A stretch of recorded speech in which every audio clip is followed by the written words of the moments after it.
നമസ്കാരം. വിഷ്ണു മഞ്ജു കഥയും തിരക്കഥയും എഴുതി മുകേഷ് കുമാർ സിംഗ് സംവിധാനം ചെയ്ത് വിഷ്ണു മഞ്ജു നായക വേഷത്തിലെത്തിയ തെലുഗു ചിത്രം കണ്ണപ്പ.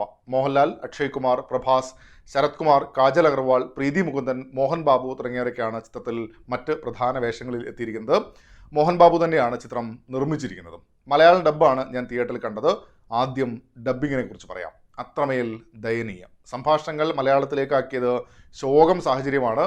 പിന്നെ അതിനെ വെല്ലുന്ന ഡബ്ബിംഗ് കൂടെ ആകുമ്പോഴേക്കും പ്രത്യേകിച്ച് പറയേണ്ടതില്ലല്ലോ. എന്തായാലും 200 കോടി മുതൽ മുടക്കിലെടുത്ത സിനിമ, ഒരു പാൻ ഇന്ത്യൻ റീച്ച് കിട്ടാൻ വിവിധ ഭാഷകളിൽ നിന്നുള്ള മികച്ച അഭിനേതാക്കളൊക്കെ ഉണ്ട്. ആക്ഷനും പാട്ടും സെന്റിമെന്റ്സും തുടങ്ങിയ എല്ലാ ചേരുവകളുമുണ്ട് എന്നുകൂടെ പറയാം. പക്ഷേ അതിനെല്ലാം അടിസ്ഥാനമായി നിൽക്കേണ്ടുന്ന തിരക്കഥയുടെ അഭാവം കൊണ്ട് തന്നെ തീർത്തും നിരാശപ്പെടുത്തുന്ന അനുഭവമായി മാറുന്നുണ്ട് കണ്ണപ്പ എന്ന ചിത്രം.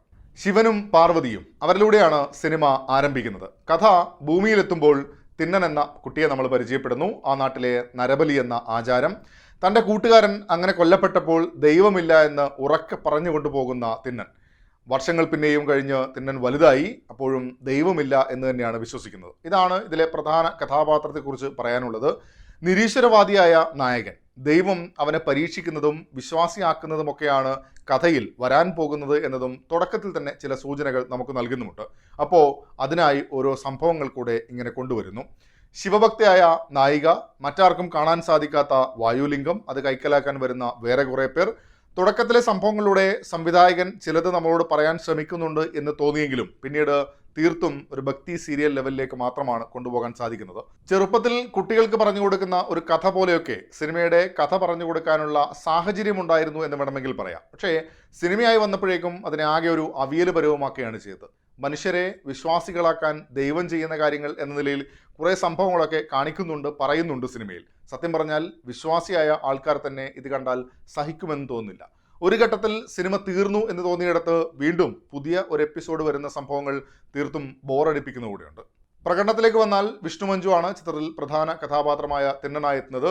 തുടക്കത്തിൽ സൂചിപ്പിച്ച പോലെ ഡബ്ബിംഗ് ഒരു വലിയ പ്രശ്നമാണ്. കഥാപാത്രങ്ങളുടെ ഇമോഷൻസിനെ ഒരു രീതിയിലും മികച്ച രീതിയിൽ അവതരിപ്പിക്കാൻ ഡബ്ബിങ്ങിന് സാധിച്ചിട്ടേയില്ല. ആയതിനാൽ പ്രകടനം പറയുന്ന സമയത്ത് ഈ ഒരു വലിയ വിഷയം, ഒരു പ്രശ്നം ഒരു വശത്ത് കിടക്കുന്നുമുണ്ട്.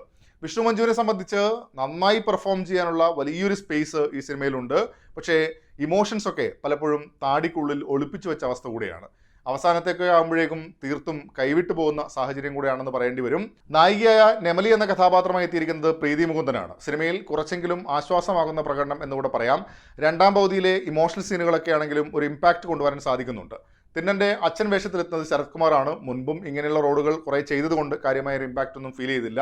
പ്രഭാസ്, സിനിമ തീർന്നല്ലോ, പ്രഭാസ് വന്നില്ലല്ലോ എന്നാലോചിച്ച സമയത്താണ് സിനിമ ഇനിയുമുണ്ട്, പ്രഭാസമുണ്ട് എന്ന നിലയിൽ കാഴ്ചകൾ സ്ക്രീനിൽ തെളിഞ്ഞത്.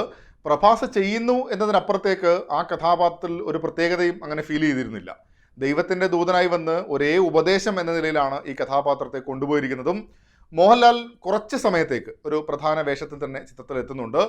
മോഹൻലാൽ വീണ്ടും ഇത്തരം ചിത്രങ്ങളിൽ എന്തിന് തലവയ്ക്കുന്നു എന്ന ചോദ്യം മാത്രം ബാക്കിയാവുന്നു. നിരാശപ്പെടുത്തിയെന്ന് തന്നെ പറയാം. അക്ഷയ് കുമാറിന്റെ കാര്യത്തിൽ തീർത്തും ആർട്ടിഫിഷ്യൽ ഫീലാണ്. പരിചിതമായ ഒട്ടേറെ മുഖങ്ങൾ ചെറുതും വലുതുമായ വേഷങ്ങളിൽ എത്തുന്നുണ്ട് എങ്കിലും വരുന്നു പോകുന്നു എന്ന് മാത്രം. പിന്നെ ഇടയ്ക്ക് ഒരു വില്ലൻ കഥാപാത്രം വരുന്നുണ്ട്. ഭാവങ്ങളൊക്കെ മുട്ടൻ കോമഡി കൂടിയായിരുന്നു. ഇതിനൊപ്പം തന്നെ പറയാനുള്ളത് ആക്ഷൻ സീക്വൻസുകളാണ്. ഇങ്ങനൊരു സിനിമയൊക്കെ വരുമ്പോൾ ആക്ഷൻ സീക്വൻസുകൾക്ക് വലിയ പ്രാധാന്യമുള്ളപ്പോൾ കണ്ണപ്പയിൽ പലപ്പോഴും റിഹേഴ്സൽ ചെയ്തപ്പോൾ എടുത്തു വച്ചത് ഒറിജിനലാക്കി ഇട്ടതുപോലെയാണ് തോന്നിയത്. ചുമ്മാ തള്ളുക, എടുത്തെറിയുക, വീഴുക, പറന്നു പോവുക എന്നിങ്ങനെ മാത്രം. ആക്ഷൻ കൊറിയോഗ്രഫി മൊത്തത്തിൽ നിരാശപ്പെടുത്തിയെന്ന് തന്നെ പറയാം. പ്രകടനത്തിന്റെ കാര്യത്തിൽ ജൂനിയർ ആർട്ടിസ്റ്റുകളെ കൂടെ പറയേണ്ടതുണ്ട്. പല ഘട്ടത്തിലും മേക്കിംഗ് മികവ് കൊണ്ടും അഭിനേതാക്കളുടെ പ്രകടന മികവ് കൊണ്ടും പിറകിൽ നിൽക്കുന്നവരുടെ പ്രകടനത്തിലേക്ക് നമ്മുടെ കാഴ്ച പോവാറുണ്ട്. ഈ സിനിമയിൽ അത് ധാരാളമായി ഉണ്ടായിരുന്നു എന്ന് തന്നെ പറയാം. സീനിൽ എന്താണ് നടക്കുന്നത് എന്ന് പോലും അവർക്ക് ധാരണയില്ല എന്നാണ് എനിക്ക് തോന്നിയത്. പേടിച്ചോടുന്ന സമയത്ത് ചില ആൾക്കാരൊക്കെ ചിരിക്കുന്നത് കൂടെ ഉണ്ടായിരുന്നു. ചില സംഭാഷണങ്ങളിൽ അവരുടെ റിയാക്ഷനൊക്കെ എടുത്തു പറയേണ്ടത് കൂടെയാണ്. ഇവർ എന്താണ് പറയുന്നത് എന്നത് നമ്മൾ മനസ്സിൽ ആലോചിക്കുമ്പോൾ ആ ഫീലുള്ള ആൾക്കാരെ സ്ക്രീനിലും കാണാം. പിന്നെ കോസ്റ്റ്യൂംസ്, തുടക്കത്തിൽ തോന്നി ഇതൊരു പഴയകാല കഥയാണ് പറയുന്നതെന്ന്. വൈകാതെ മനസ്സിലായി ഇത് ഈ കാലത്ത് നടക്കുന്ന ഒരു കഥയാണെന്ന്. എത്രയോ വർഷങ്ങൾക്ക് മുന്നേ നടക്കുന്ന കഥ എന്ന് പറയുമ്പോൾ അതിൽ അല്പമെങ്കിലും ഒരു റിസർച്ച് വർക്ക് നടത്താമായിരുന്നു എന്ന് മാത്രം. സിമൻ്റ് ഇട്ട തറകളൊക്കെ ഇനി ആ കാലത്തെ വലിയ കണ്ടുപിടുത്തമാണോ എന്നും അറിയില്ല. 200 കോടി ബഡ്ജറ്റിൽ VFXനും കുറെ ചിലവാക്കിയിട്ടെന്ന് നമുക്ക് മനസ്സിലാക്കാം. പക്ഷേ കാര്യമായ റിസൾട്ട് സ്ക്രീൻ കാണാൻ സാധിച്ചിട്ടുമില്ല. സിനിമയുടെ ഇന്റർവെല്ലൊക്കെ അന്യായമാണ്. ആരാണ് ഇവൻ എന്നൊക്കെ എഴുതി വെച്ചിരിക്കുന്നു. അത് എഡിറ്റ് ചെയ്യുന്ന സമയത്തെങ്കിലും ഒന്ന് മാറ്റാനുള്ള ഒരു ബോധം കാണിക്കാമായിരുന്നു. പിന്നെ കുറേ കാര്യങ്ങൾ ഇങ്ങനെ പറഞ്ഞുകൊണ്ടേയിരിക്കുന്നു. ഒരു തവണ കേട്ടിട്ട് പലതും മനസ്സിലായില്ല, അതിങ്ങനെ പോയിക്കൊണ്ടേയിരിക്കുകയാണ്. സിനിമയ്ക്ക് വേണ്ടി സാധാരണ പാട്ടുകളൊക്കെ നേരത്തെ റെക്കോർഡ് ചെയ്യുന്ന സാഹചര്യം ഉണ്ടാവുമല്ലോ. എനിക്ക് തോന്നുന്നു ഈ സിനിമയ്ക്ക് വേണ്ടി എഴുതിയ എല്ലാ വരികളും പാട്ടുകളാക്കി സിനിമയിൽ ചേർത്തു എന്നാണ്. ഇല്ലെങ്കിൽ പാട്ട് എഴുതിയ ആൾക്ക് വിഷമമായാലോ എന്ന് തോന്നിക്കാണും. പ്രകൃതി രമണീയതയാണ് ആകെ പറയാനുള്ള ഒരു പോസിറ്റീവ് എന്നുള്ളത്.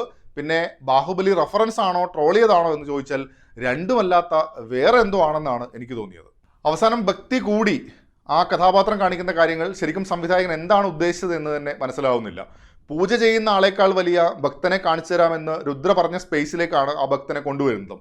ദൈവവും മനുഷ്യനുമിടയിലെ ഇടനിലക്കാർ എന്ന നിലയിൽ ചിത്രം ഇടയ്ക്കൊരു വിമർശനം ഉന്നയിക്കുന്നുണ്ട് എങ്കിലും പിന്നീട് ഭക്തി സീരിയലുകൾ പോലും കാണാത്ത രീതിയിലുള്ള പരിപാടികളാണ് കണ്ണപ്പ എന്ന സിനിമ കാണിച്ചു തരുന്നത്. അവതരണം തീർത്തും നിരാശപ്പെടുത്തുന്നു. വൈകാരിക നിമിഷങ്ങൾ എന്നതൊക്കെ അവതരണത്തിന്റെ മികവ് കൊണ്ട് പ്രേക്ഷകരെ സംബന്ധിച്ച് അസഹനീയമാവുന്നത് കൂടിയുണ്ട്. കണ്ണപ്പ എന്ന ചിത്രത്തിന്റെ ട്രെയിലർ പോസ്റ്ററൊക്കെ കണ്ടപ്പോൾ കാര്യമായൊരു പ്രതീക്ഷയൊന്നും എനിക്ക് ഉണ്ടായിരുന്നില്ല. പക്ഷേ ഇത്രയേറെ അഭിനേതാക്കൾ ഒത്തുചേർന്ന ഒരു സിനിമ എന്ന നിലയിൽ എന്താണ് പരിപാടി എന്നറിയാനുള്ള ഒരു ആകാംക്ഷയിലാണ് ഈ സിനിമയ്ക്ക് കയറിയതും. പക്ഷേ തീർത്തും നിരാശപ്പെടുത്തിയ ഒരു ചിത്രം. കലികാലമല്ലേ, ഇതൊക്കെയും ഒരു പരീക്ഷണമാണെന്ന് ഒരു പോസിറ്റീവ് ആശ്വാസമായി വേണമെങ്കിൽ പരിഗണിക്കാം. നിങ്ങളും സിനിമ കണ്ടിട്ടുണ്ടെങ്കിൽ അഭിപ്രായങ്ങൾ കമൻറ്റ് ബോക്സിൽ പങ്കുവെക്കുമെന്ന് വരുന്നു. അപ്പോൾ മറ്റൊരു സിനിമയുടെ വിശേഷങ്ങളുമായി വീണ്ടും കാണാം. അതുവരേക്കും ടേക്ക് കെയർ.